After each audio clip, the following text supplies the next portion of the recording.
Letter 7. The Chariot. Dear unknown friend. Like the preceding arcana, the Arcanum, the Chariot, has a twofold aspect.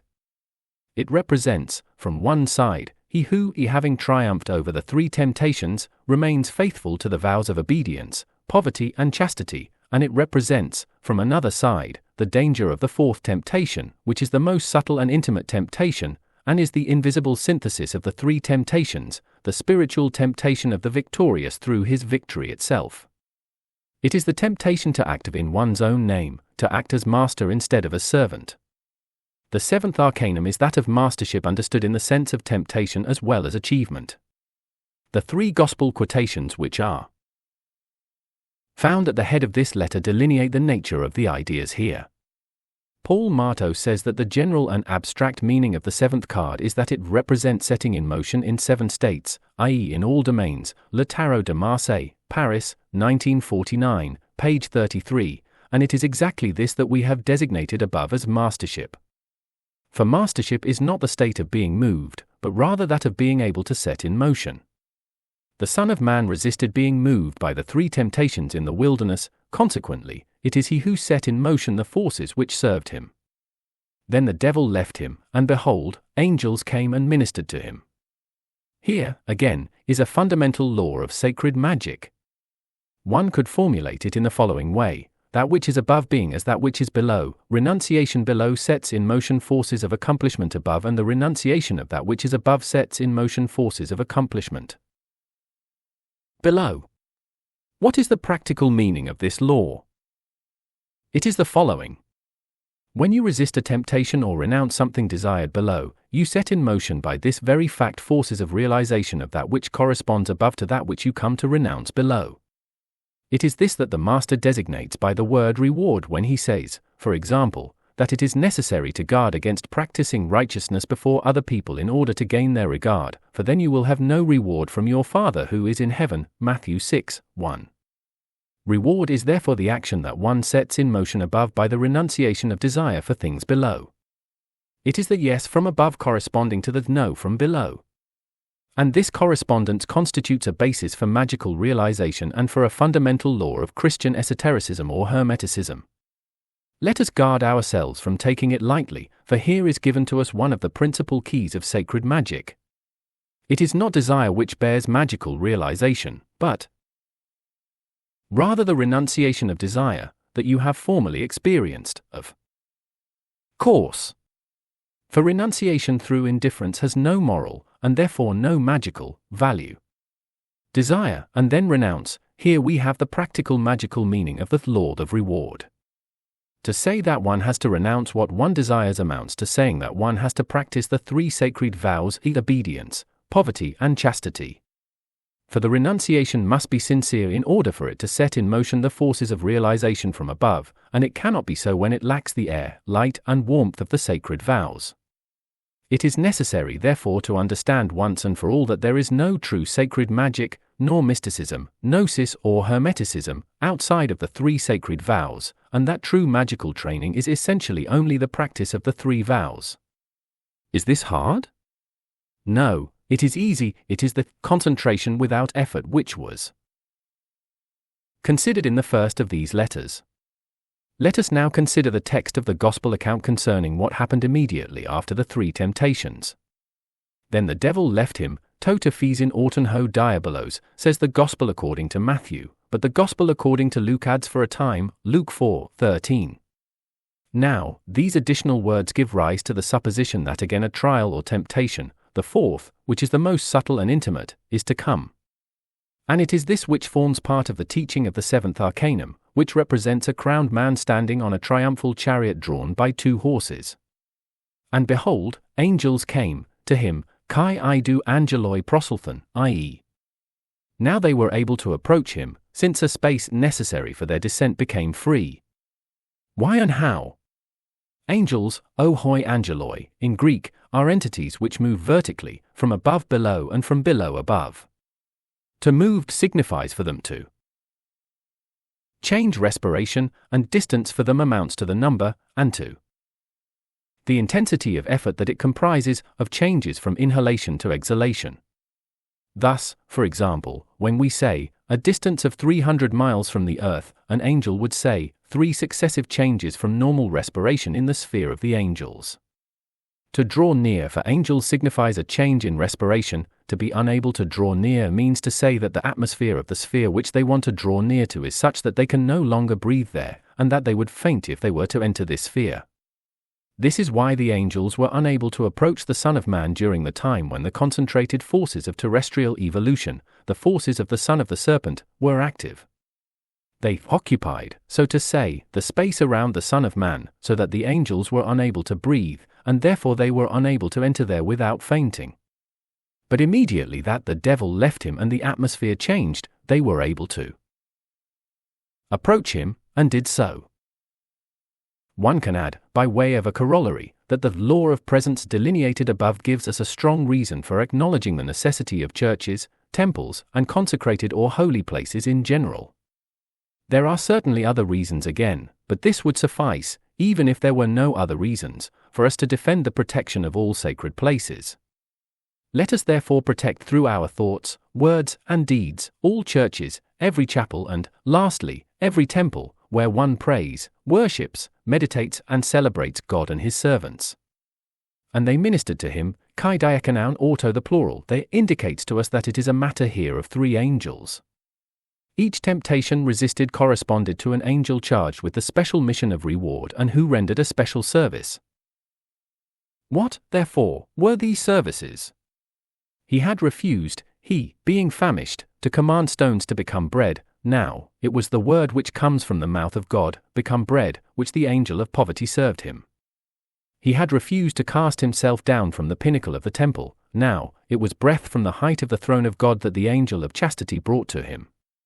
He had refused to accept the role of Superman, to be king of the world at the price of worshipping the ideal of the world of the serpent. Now, it was the royal crown of the world of God that the angel of obedience presented him. Just as the 3 mags offered their presents to the newborn child, gold, frankincense, and myrrh, so did the 3 angels each offer a present to the Master, after his baptism in the Jordan and his confirmation in the wilderness, the crown of gold, the breath of incense from the throne of God and the divine word become food. This is what happened immediately after the 3 temptations in the wilderness. This was the response from above to the threefold renunciation by the Son of Man below. But what was the effect of the vanquished temptations not only for the vanquisher himself and not only immediately, but also for the outside world of the so-called 4 elements and in the course of time? The effect here was mastership of the world of the elements, and what took place in the course of time was the 7 archetypal miracles described in the Gospel according to John, i.e. the miracle at the wedding of Cana, the miracle of the healing of the nobleman's son, the miracle of the healing of the paralyzed man at the pool of Bethesda, the miracle of the feeding of the 5,000, the miracle of walking on the water, the miracle of the healing of the man born blind and the miracle of the raising of Lazarus at Bethany. And to the manifestation of these 7 aspects of mastership or glory there corresponds the revelation of the 7 aspects of the name of the Master. I am the true vine, I am the way, the truth and the life, I am the door, I am the bread of life, I am the good shepherd, I am the light of the world, and I am the resurrection and the life.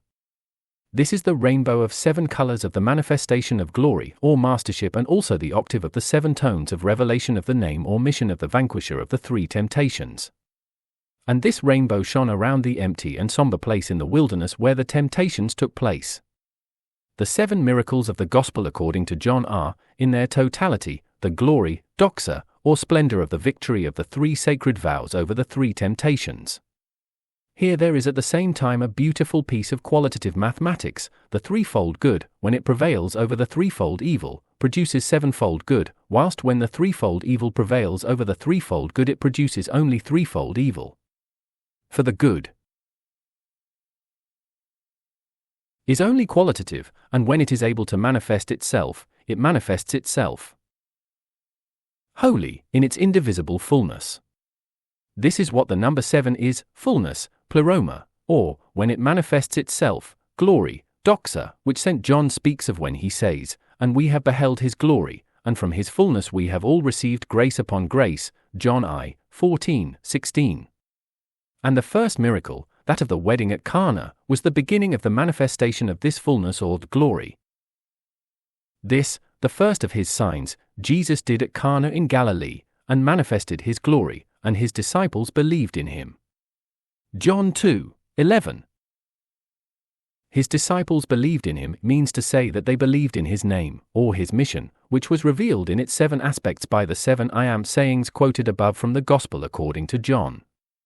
Now, the effect of the triumph over the temptation in the wilderness was the manifestation of the 7 aspects of mastership or of glory, the 7 miracles, and the revelation of the mission or name of the Master.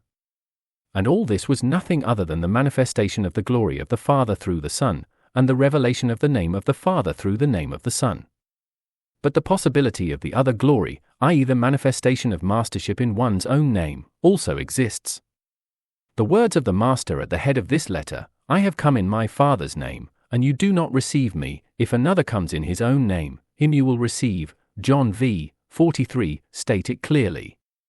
Experience in the domain of occult, esoteric, hermetic, Kabbalistic, Gnostic, magical, Martinist, theosophical, anthroposophical, Rosicrucian, Templar, Masonic, Sufi, yogistic movements, and other contemporary spiritual movements, supplies us with ample proof that the words of the Master have in no way lost their actuality, even in the domain of science and in movements of a social, or national, or semi-scientific nature.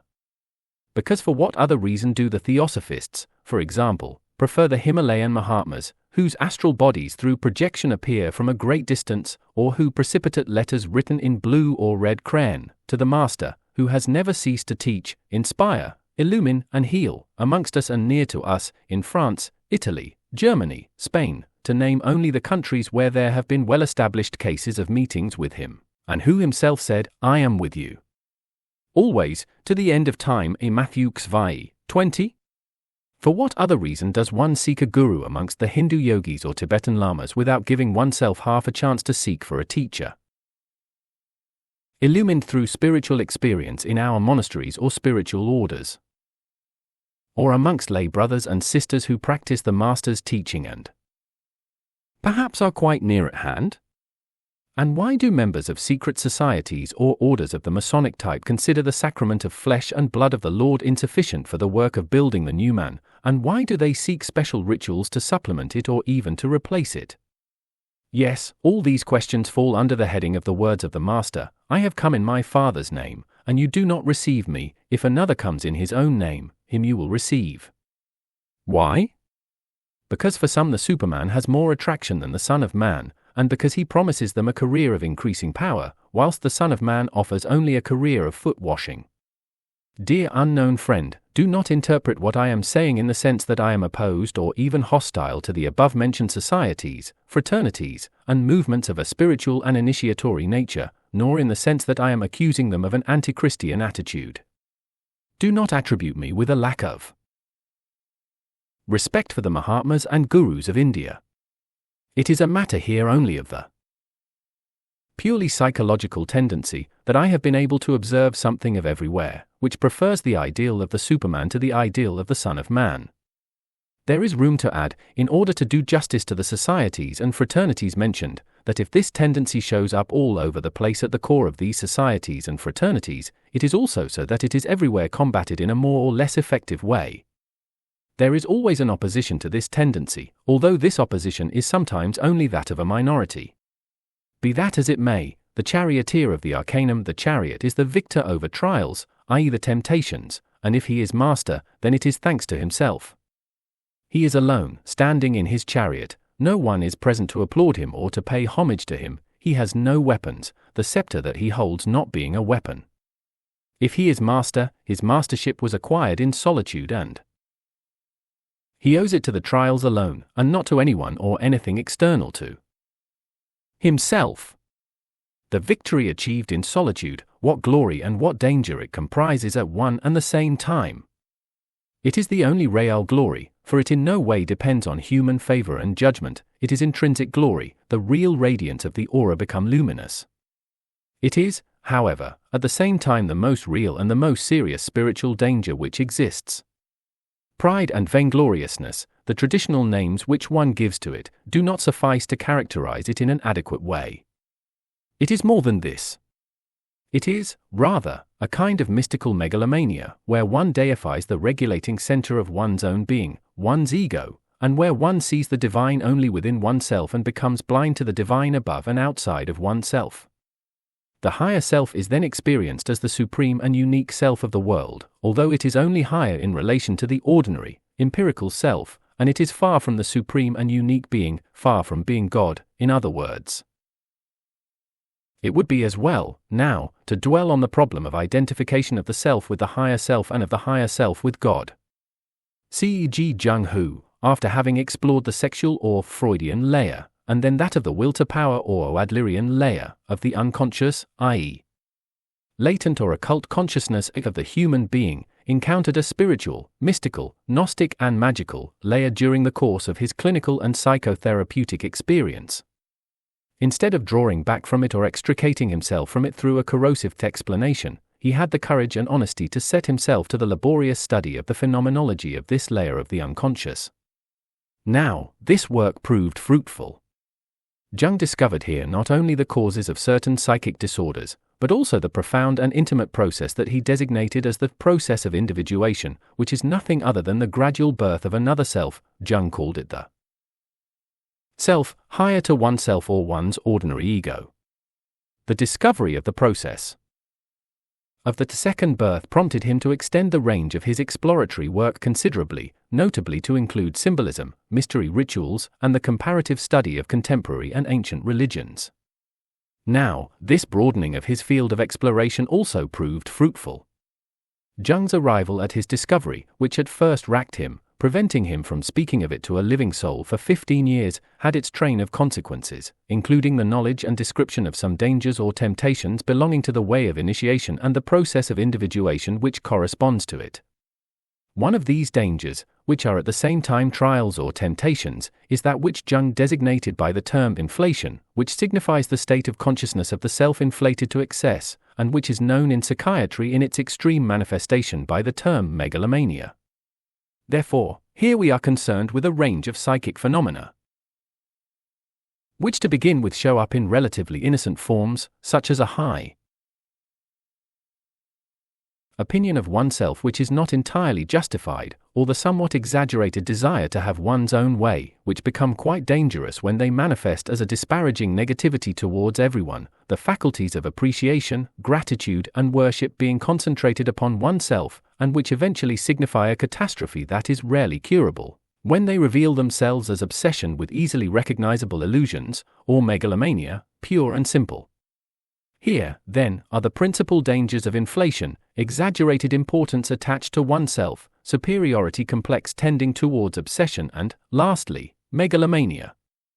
The first degree signifies a practical task for work upon oneself, the second degree is a serious trial, whilst the third is a catastrophe. What is it a question of in the process of inflation? Let us look first at what Jung himself says about it. The superordinate personality is the total man, i.e. man as he really is, not as he appears to himself. To this wholeness the unconscious psyche also belongs, which has its requirements and needs just as consciousness has. I usually describe the superordinate personality as the self, thus making a sharp distinction between the ego, which, as is well known, extends only as far as the conscious mind, and the whole of the personality, which includes the unconscious as well as the conscious component. The ego is thus related to the self as part to the whole. To that extent the self is superordinate. Moreover, the self is felt empirically not as subject but as object, and this by reason of its unconscious component, which can only come to consciousness indirectly, by way of projection. C.G. Jung and C.T. Kerenyi, Introduction to a Science of Mythology, TRSL. R.F. C. Hull, London, 1951, pp. 223-224. Now, this way of projection is living symbolism, traditional symbolism as well as symbolism manifesting itself in dreams, active imagination and visions. Dreams, when observed in a series, often running into several hundreds, show that they obey a kind of plan. They seem to relate to one another and to be subject in a profound sense to a common goal. In the deepest sense, they seem to be subordinated to a common goal, so that a long dream series no longer appears as a senseless string of incoherent and isolated happenings, but resembles the successive steps in a planned and orderly process of development. I have called this unconscious process spontaneously expressing itself in the symbolism of a long dream series the individuation process. C. G. Jung, The Structure and Dynamics of the Psyche, TRSL. R. F. C. Hull, The Collected Works of C. E. G. Jung, Volume 8, London, 1972, pp. 289-290. The process of individuation is the spontaneous realization of the whole man, Ibid, page 292. For the formula that is henceforth valuable for the notion of the soul is, psyche equals ego consciousness plus unconscious, C. G. Jung, The Practice of Psychotherapy, TRSL. R. F. C. Hull, The Collected Works of C. G. Jung, Volume 16, London, 1954, page 90. With respect to the role of the unconscious in this formula, it is necessary to take account of the fact, principally, that in every child consciousness grows out of the unconscious in the course of a few years, also that consciousness is always only a temporary state based on an optimum physiological performance and therefore regularly interrupted by phases of unconsciousness, sleep, and finally that the unconscious psyche not only possesses the longer lease of life but is continuously present, i.e. it assures the continuity of being, Ibid. Page 91. Now, the process of individuation is that of the harmonization of the conscious self and the unconscious in the psyche. But the conscious and unconscious do not make a whole when one of them is suppressed and injured by the other. C. G. Jung, Conscious, Unconscious and Individuation, TRSL. R. F. C. Hull, The Collected Works of C. E. G. Jung, Volume 9, Part 6, London, 1959, page 288. It is a matter of a harmonization which is only realizable by way of the recentering of the personality, i.e. the birth of a new center of the personality, which participates in the nature of the unconscious as well as in the conscious self, a center, in other words, where the unconscious is perpetually in transformation into consciousness. This is the aim of the process of individuation, which is at the same time a stage of initiation. The process of individuation operates, as we have said, by establishing a collaboration between the unconscious and the conscious. The domain of symbols affords such a collaboration, and it is here, consequently, that it can begin. In the process of individuation one meets, or rather one awakens, the symbol forces that Jung designated, in consideration of their typical character, by the name archetypes. The archetype, let us never forget this, is a psychic organ present in all of us. A bad explanation means a correspondingly bad attitude to this organ, which may thus be injured. But the ultimate sufferer is the bad interpreter himself.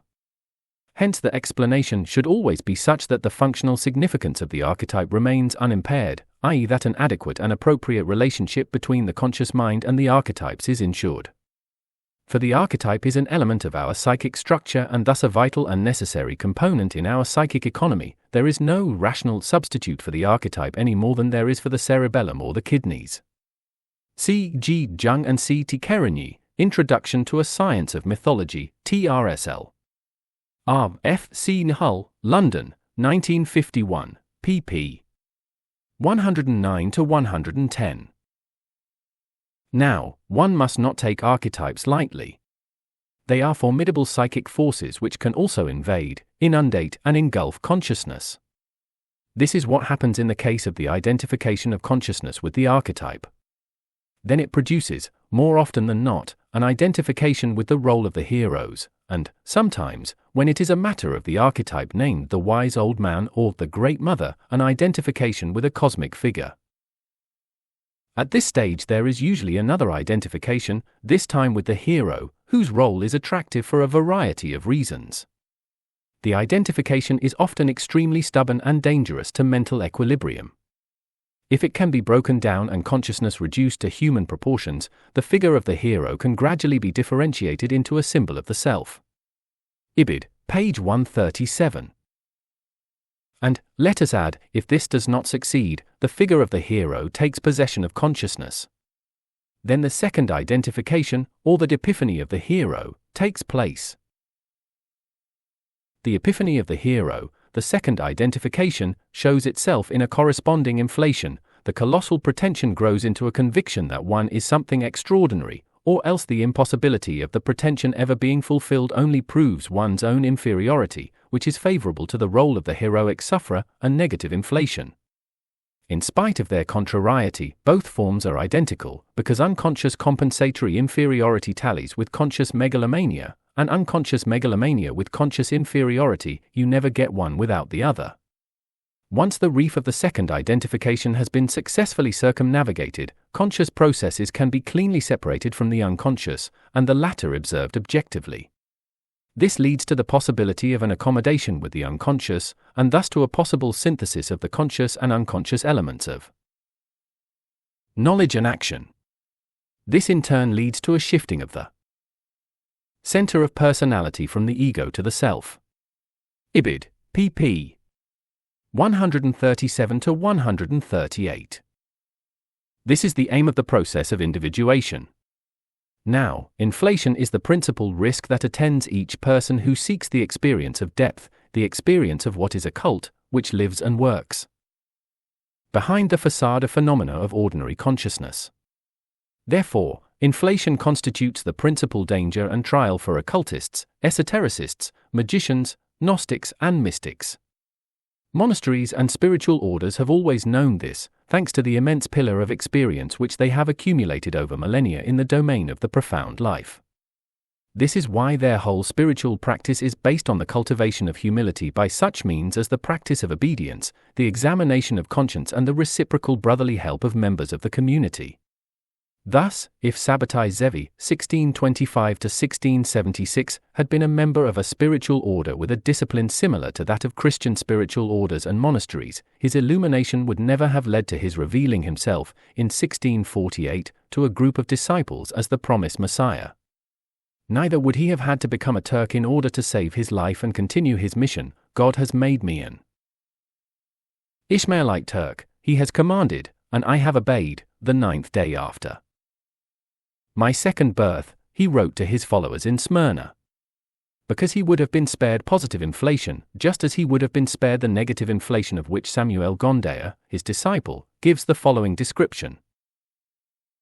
It is said of Sabbatai Zevi that for 15 years he has been bowed down by the following affliction. He is pursued by a sense of depression which leaves him no quiet moment and does not even permit him to read, without his being able to say what is the nature of this sadness which has come upon him. Gershon G. Scholem, Major Trends in Jewish Mysticism, London, 1955, page 290. The history of the illumined Kabbalist Sabbatai Zevi is only an extreme case of the general dangers and trials which all practicing esotericists have to face. Indeed, Hargrave Jennings expresses this danger and trial in a successful way concerning the Rosicrucians. They speak of all mankind as infinitely beneath them. Their pride is beyond idea, although they are most humble and quiet in exterior. They glory in poverty, and declare that it is the state ordered for them, and this though they boast universal riches.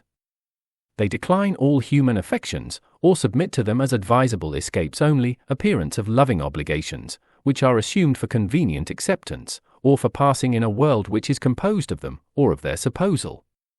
They mingle most gracefully in the society of women, with hearts wholly incapable of softness in this direction, while they criticize them with pity or contempt in their own minds as altogether another order of beings from men.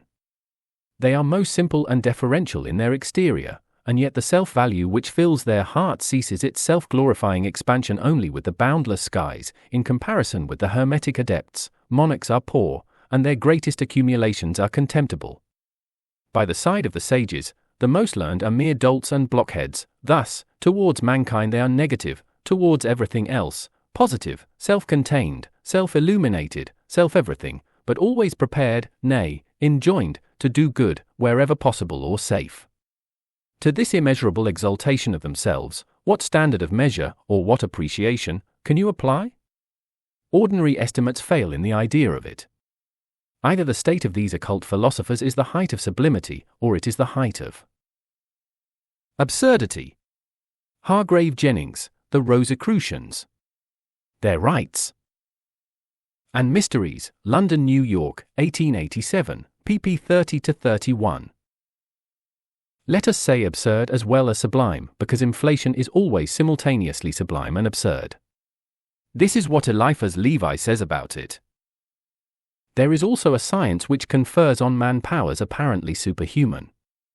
They are enumerated thus in a Hebrew manuscript of the 16th century: Aleph, he beholds God face to face, without dying, and converses familiarly with the 7 genii who command the entire celestial army.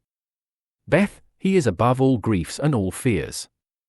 Gimel, he reigns with all heaven and is served by all hell. Dalet, he rules his own health and life and can influence equally those of others.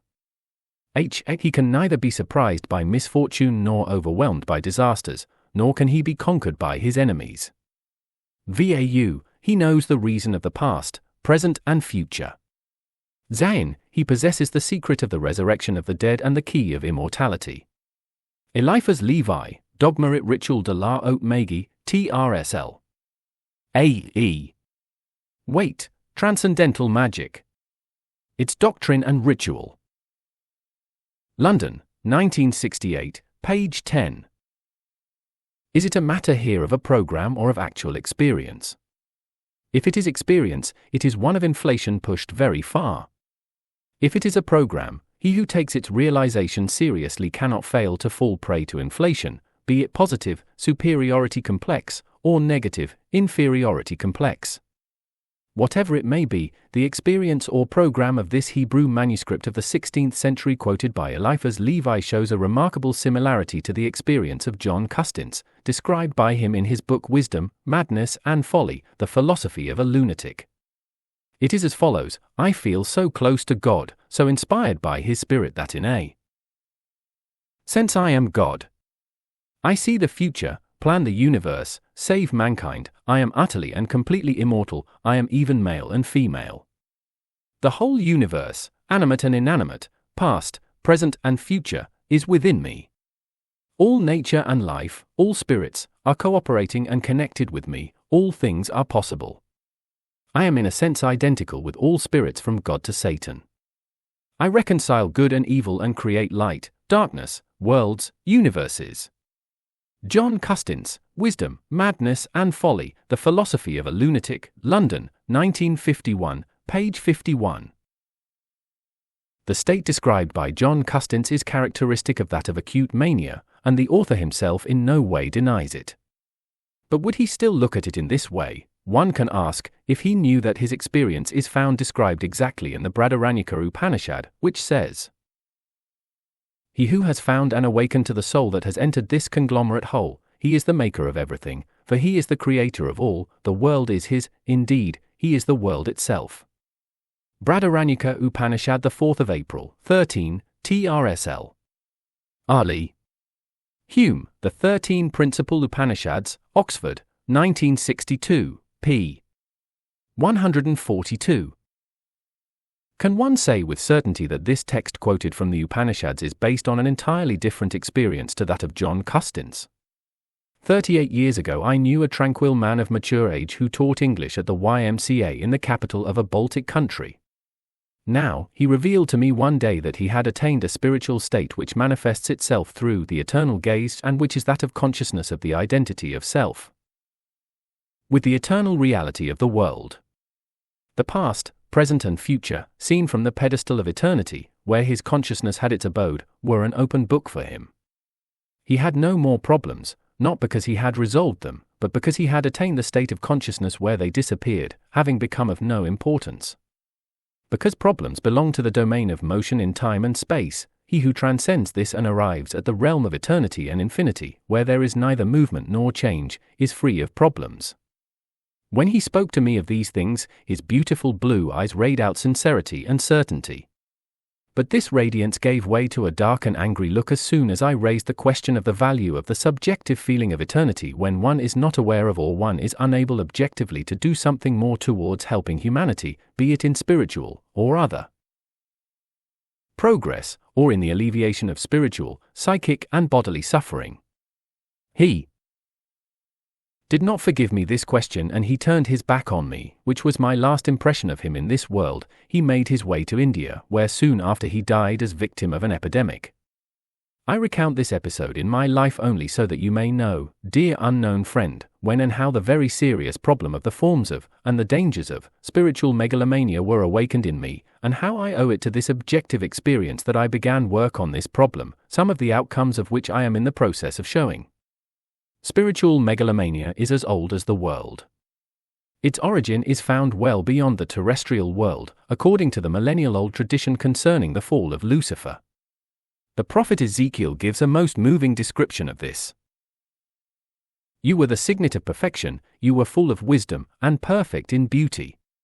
You were in Eden, the garden of God, you were covered with every kind of precious stone, sardonyx, topaz, and diamond, chrysolite, onyx, and jasper, sapphire, carbuncle, emerald, and gold, with which you were adorned, and which were prepared for you on the day that you were created. You were a guardian cherubim, with outspread wings, I placed you, and you were, on the holy mountain of God, you walked in the midst of the stones of fire. Your heart was proud because of your beauty, you corrupted your wisdom for the sake of your splendor. I cast you to the ground, I exposed you before kings, to feast their eyes on you. Ezekiel 12-17. Here is the higher, i.e. celestial, origin of inflation, superiority complex and megalomania. And since that which is below is as that which is above, it is repeated below in human earthly life from century to century and generation to generation. It is repeated above all in the lives of those human beings who are detached from the ordinary earthly setting and the state of consciousness belonging to it, and who transcend it, be it in the sense of height, in the sense of breadth, or, lastly, in the sense of depth. He who aspires to a plane higher than that of the terrestrial setting risks becoming haughty, he who seeks breadth beyond the normal circle of earthly duties and pleasures risks considering himself to be more and more important, he who is in search of the depth, beneath the surface of the phenomena of terrestrial life, runs the greatest risk, that of inflation, of which C.R.G. Jung speaks. The abstract metaphysician, who arranges worlds according to an order that he has chosen, can lose all interest for the particular and for the individual, in such a way that he comes to consider human beings to be almost as insignificant as insects.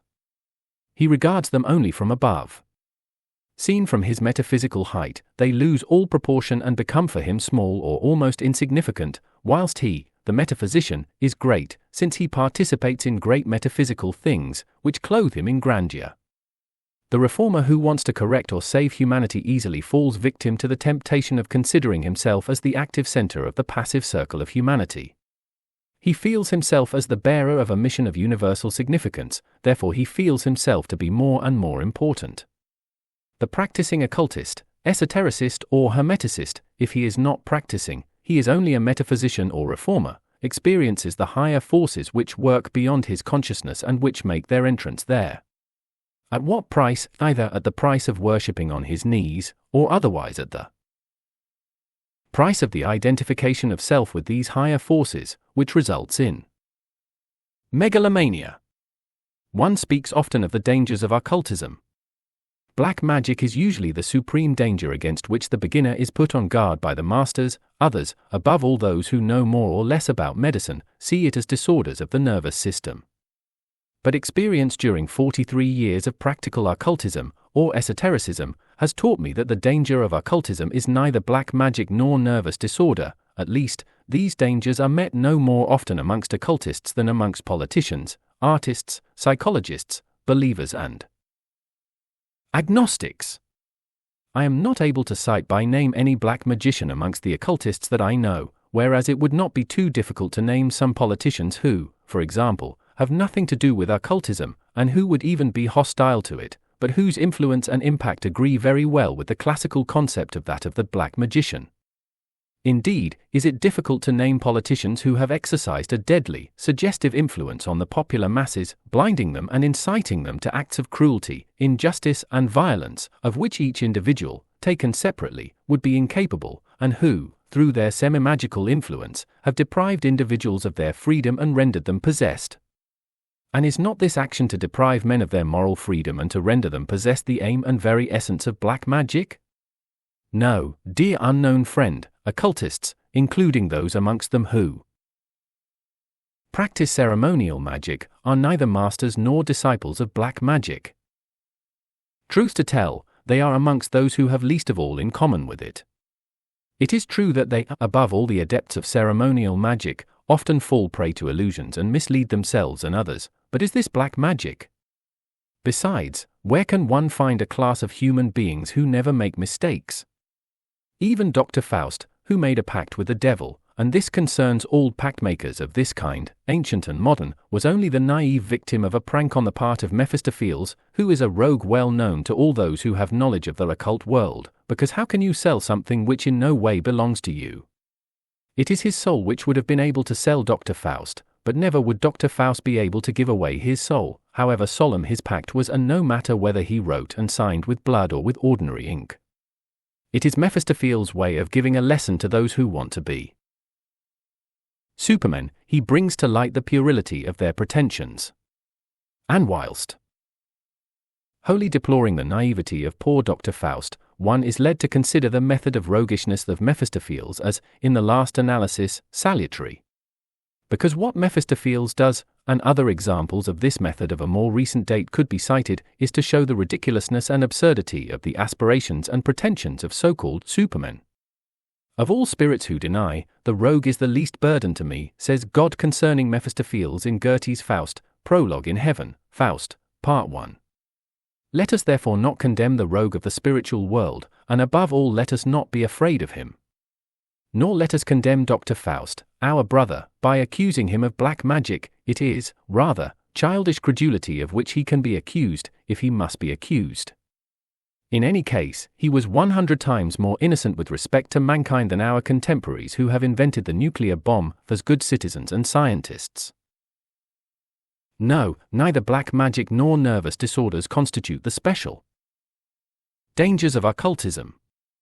Its principal danger, of which, however, it has no monopoly, is designated by the three terms: superiority complex, inflation, megalomania. In fact, an occultist, who is not a beginner, who has not attained this moral illness, or who has not at some time in the past undergone it, is rare. The tendency to megalomania shows up all over the place amongst occultists. Decades of personal relationships, as well as reading occult literature, have taught me this: there are many levels of this moral defect. It manifests at first as self-assurance and a certain informality with which one speaks of higher and sacred things.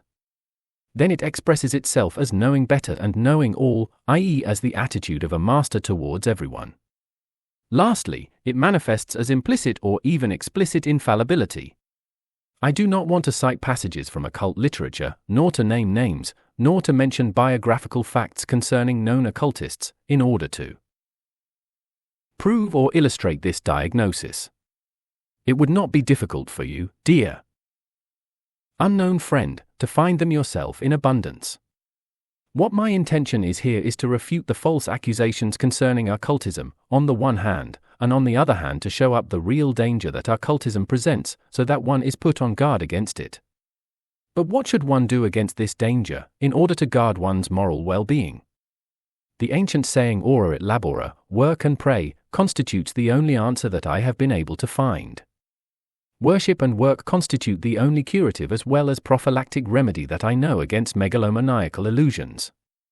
It is necessary to worship what is above us, and it is necessary to participate in human effort in the domain of objective facts in order to be able to hold in check the illusions concerning what one is and what one is capable of.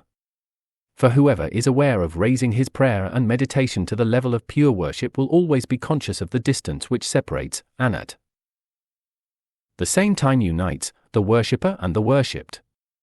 Therefore he will not be tempted to worship himself, which is in the last analysis the cause of megalomania. He will always have in sight the difference between himself and the worshipped. He will not confuse what he is with what the worshipped being is. On the other hand, he who works, i.e. who takes part in human effort, with a view to objective and verifiable results, will not easily fall prey to illusion with respect to what he is capable of. Thus, for example, a practicing doctor inclined to overestimate his power of healing will soon learn to know the real limits of his ability through experience of his failures. Jacob Boehmer was a shoemaker, and was illumined. When he had had the experience of illumination, the door became open to me, so that in a quarter of an hour I observed and knew more than if I had attended a university for many years. He wrote in a letter to the tax collector Lindner, where he recognized the being of beings, the firmament and the abyss. Same letter, he in no way concluded from it that he, in so far as he was a shoemaker, could henceforth do more than his colleagues in the trade, or that he himself could do more than before his illumination.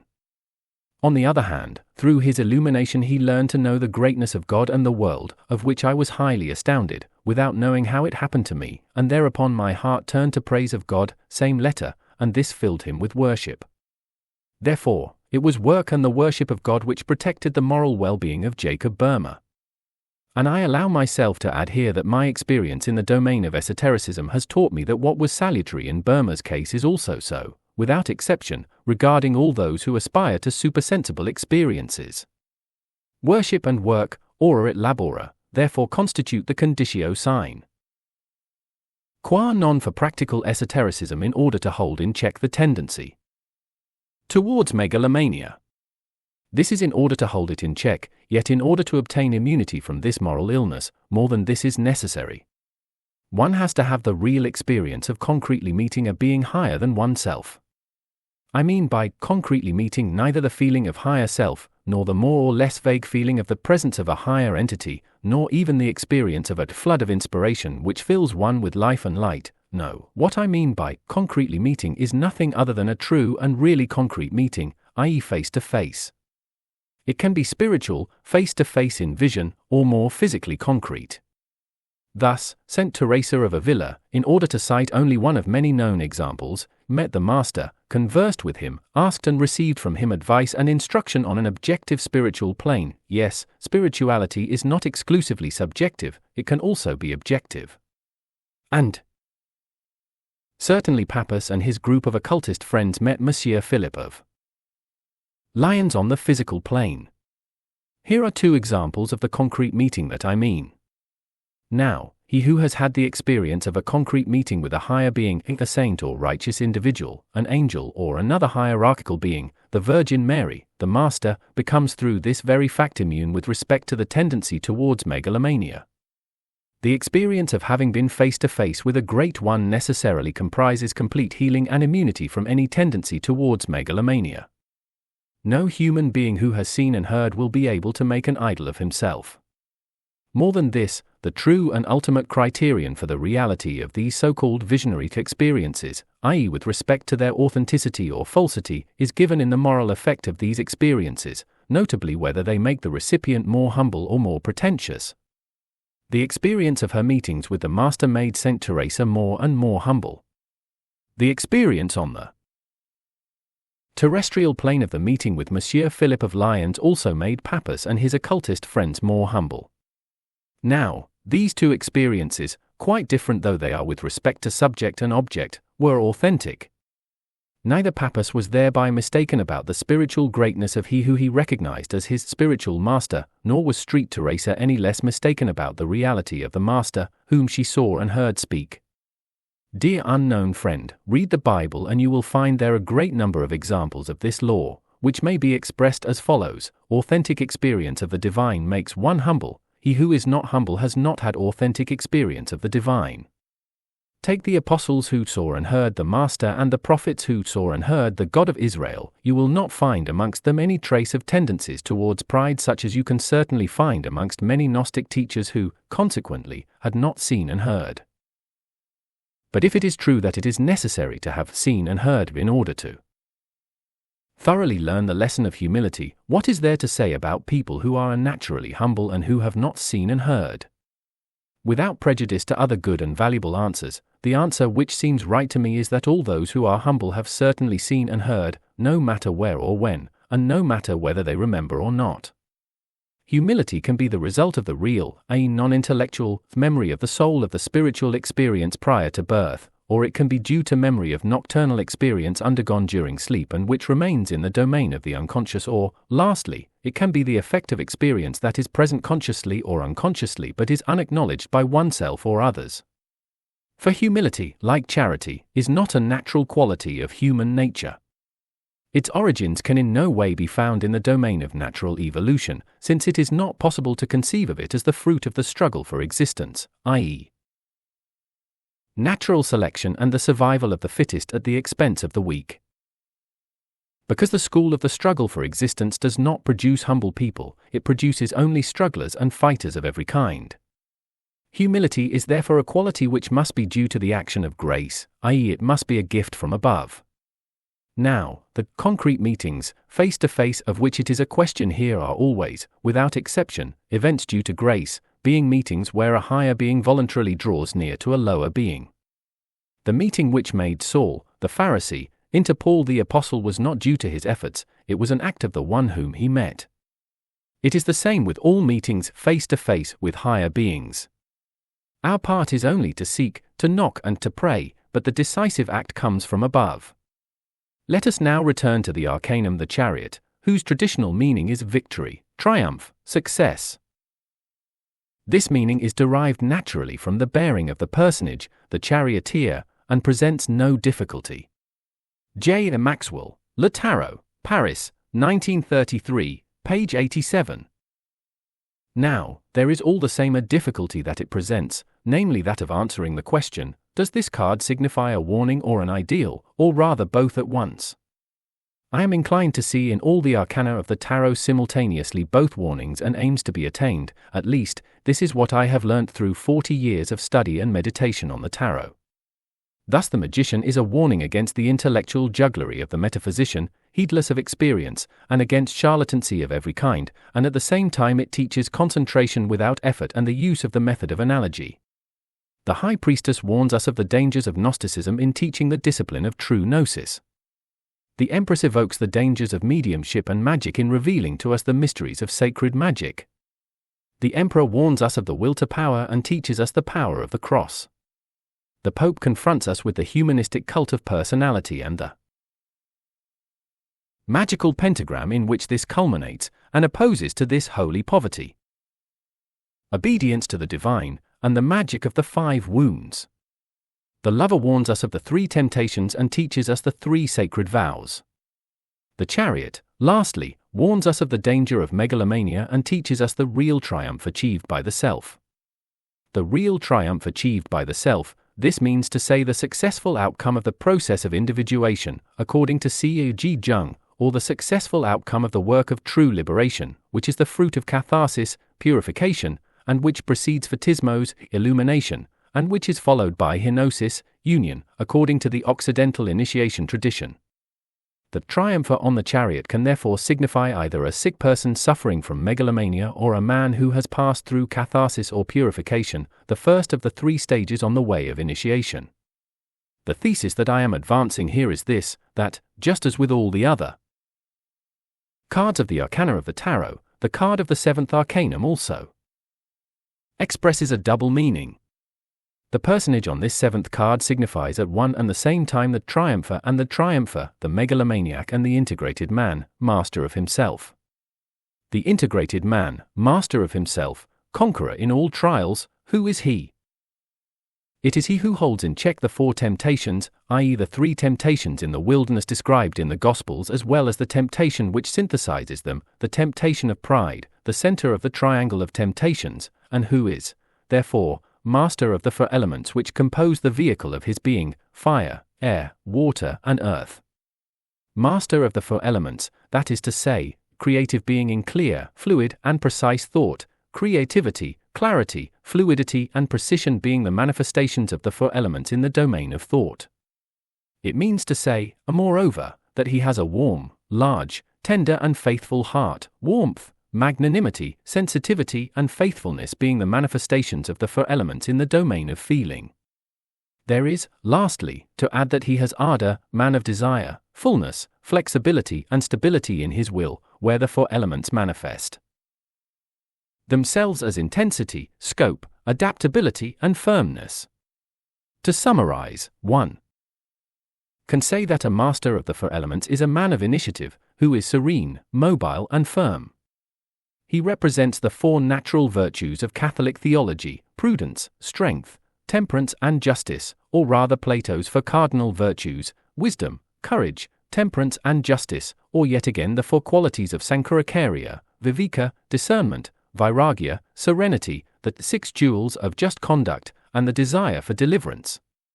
Whatever the formulation may be of the four virtues in question, it is always a matter of the four elements or projections of the sacred name, the Tetragrammaton, in human nature. The four columns supporting the canopy on the chariot drawn by two horses, in the card of the seventh Arcanum, therefore signify the four elements taken in a vertical sense, i.e. in their analogous meaning through the three worlds, the spiritual world, the soul world and the physical world. And what is signified by the canopy itself that the four columns support?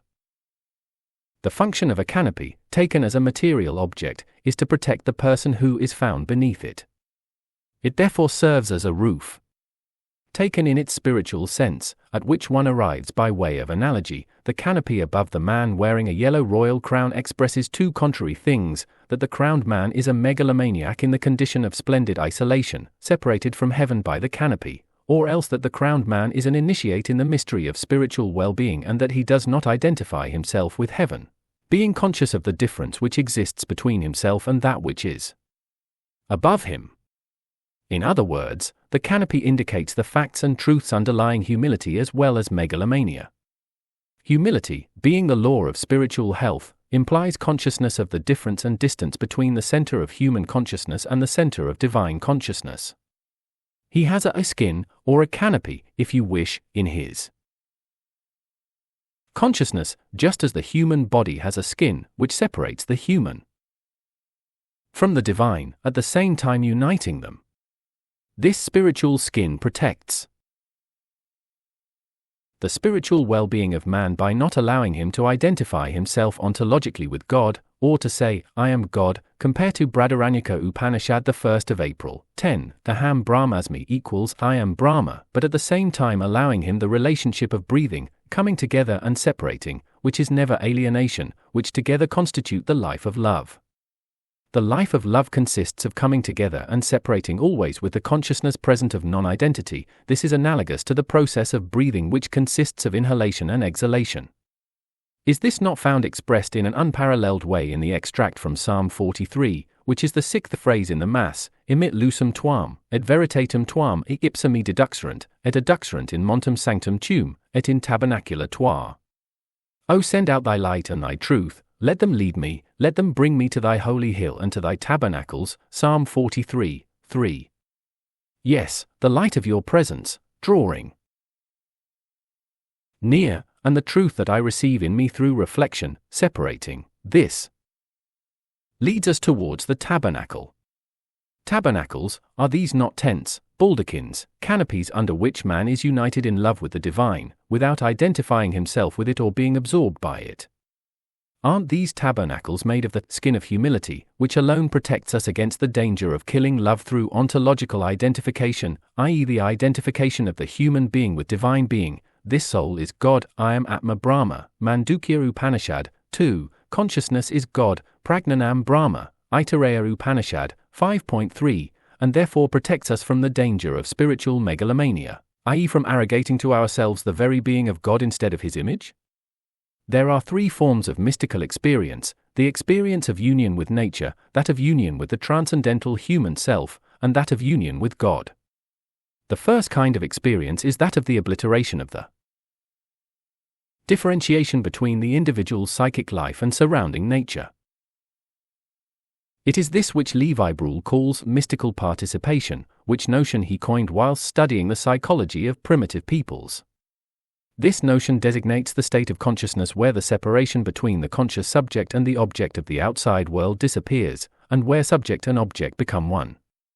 This kind of experience underlies not only shamanism and the totemism of the primitives but also the so-called mythogenous consciousness, which is the source of natural myths, as well as the ardent desire of poets and philosophers for union with nature, e.g. Empedocles threw himself into the crater of the volcano on Mount Etna in order to unite himself with the elements of nature.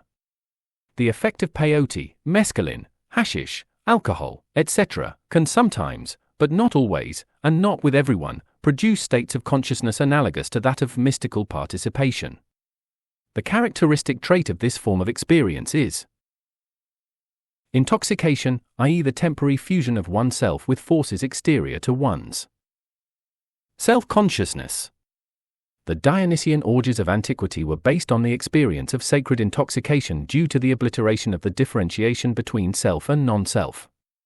The second form of mystical experience is that of the transcendental self. It consists in separating the ordinary empirical self from the higher self, which is above all motion and all that which belongs to the domain of space and time. The higher self is therefore experienced as immortal and free. If a nature mysticism is characterized by intoxication, that of the self, in contrast, has the characteristic trait of progressively coming to one's senses, with the aim of complete sobriety. A philosophy based on the mystical experience of the self, which represents it in the purest way and is least distorted by the addition of hazardous intellectual speculations, is that of the Indian school of Sankhya. There the individual Purusha is experienced in its separation from Prakriti, i.e. all movement, space and time, as immortal and free. Although the same experience is found at the basis of the Vedanta philosophy, its followers are not satisfied with the immediate experience which teaches nothing more, and nothing less, than that the true self of man is immortal and free, but they add the postulate that the higher self is God, this soul is God, I am Atma Brahma, Mandukya Upanishad, 2. The Sankhya philosophy, in contrast, remains within the limits of the experience of the higher self as such and in no way denies the plurality of Purushas, i.e. the plurality of immortal and free higher egos, nor does it raise the individual Purusha to the dignity of the Absolute, which has resulted in it being considered an atheistic philosophy. It is so, if one understands by atheist the frank confession, I have not had experience of anything higher than the immortal and free ego, abiding by the experience, what can I say in good faith? Sankhya is not a religion and therefore does not merit being classed as atheistic any more than, for example, the modern psychological school of Jung does. On the other hand, can it be considered as proof of belief in God to attribute to the higher self of man the dignity of the Absolute? The third sort of mystical asterisk experience is that of the living God, the God of Abraham, Isaac and Jacob in the Judeo-Christian tradition, the God of St. Augustine, St. Francis, St. Teresa, and St. John of the Cross in the Christian tradition, the God of the Bhagavad Gita, Ramanuja, Madhva, and Caitanya in the Hindu tradition. Here it is a matter of union with God in love, which implies a substantial duality being essentially at one. This experience has as its principal characteristic trait the synthesis of the intoxication of nature mysticism and the sobriety of mysticism of the higher self. The term coined by tradition to express the state where ardent enthusiasm and profound peace manifest themselves simultaneously is that of beatitude, or beatific vision, i.e. beatitudo, or visio beatifica. Beatific vision implies the duality of the seer and the seen, on the one hand, and their union or intrinsic oneness in love, on the other hand. This is why this term expresses in a wonderfully clear and precise way the essence of theistic mystical experience, the meeting of the soul with God, face to face, in love. And this experience is all the more elevated the more complete the differentiation is, and the more perfect the union is. For this reason the Holy Kabbalah puts at the center of spiritual experience that of the holy face, Arich Anfin, of the Ancient of Days, and this is also why it teaches that the supreme experience of the human being, as well as the highest form of death for a mortal, is attained when God embraces the human soul. This is what the Sefer Yetzirah says. And after that our father Abraham had perceived, and understood, and had taken down and engraved all these things, the Lord Most High, Adon Hakol, revealed himself, and called him his beloved, and made a covenant with him and his seed, Sefer Yetzirah 6, 4, TRSL. W. Wynne Westcott, London, 1893, pp. 26-27. And St. John of the Cross spoke of his experiences of the divine presence in the tabernacles of love only in the language of love. The three forms of mystical experience have their hygienic laws, or their tabernacles or skins. They fall under the law of temperance or measure. Otherwise the rage of acute mania, megalomania, and complete alienation from the world, menace, respectively, their adepts. The breastplate, the canopy and the crown are the three symbols for the salutary measures pertaining to the domains of experience of nature mysticism, human mysticism, and divine mysticism. Now, the triumpher of the seventh arcanum wears a breastplate, stands under a canopy and is crowned. This is why he does not lose himself in nature, why he does not lose God in the experience of his higher self, and why he does not lose the world in experiencing the love of God. He holds in check the dangers of rage, megalomania, and exultation. He is sane. The triumpher of the seventh arcanum is the true adept of Hermeticism, i.e. an adept of mysticism, gnosis and magic, divine, human and natural. He is not running. He stands upright. He is not seated, deep in meditation. He holds a scepter which serves him to bridle the two horses, one blue and one red, which draw his chariot. He is not absent, plunged into exalted ecstasy. He is on his way and he goes forward, standing upright all the while in his vehicle. The two horses, the one blue and the other red, have relieved him of the effort of walking. The instinctive forces of yes and no, attraction and repulsion, arterial blood and venous blood, trust and mistrust, faith and doubt, life and death, and, lastly, right and left, symbolized by the pillars of Jachin and Boaz, have become motive forces in him, obedient to his scepter. They serve him voluntarily as he is their true master. He trusts them and they trust him. This is mastership according to Hermeticism. For in Hermeticism, mastership does not signify the subjugation of the lower by the higher, but rather the alliance of superconsciousness, consciousness, and instinctive, or subconsciousness. This is the Hermetic ideal of peace in the microcosm, the prototype of peace within a humanity divided into races, nations, classes, and beliefs. This peace is equilibrium or justice, where each particular force playing its part in the life of the microcosm is assigned its rightful place in the life of the entire psychic and physical organism.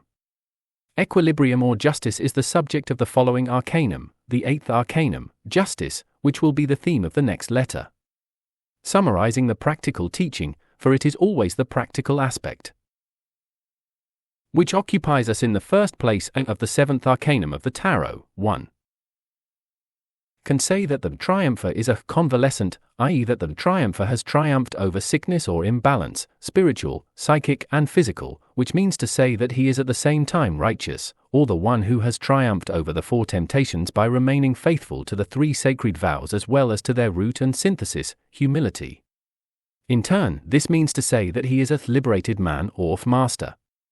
He is free of astrological planetary influences, rediscovered in our time by C.G. Jung in the guise of the collective unconscious with its 7 principal psychic forces or archetypes. He is master of the archetypes, astrological planetary influences, or archontes of the ancient Gnostics, i.e. the shadow, the persona, the animus, the anima, the wise old man or father, the mother, and even the self, above which is the self of selves or God.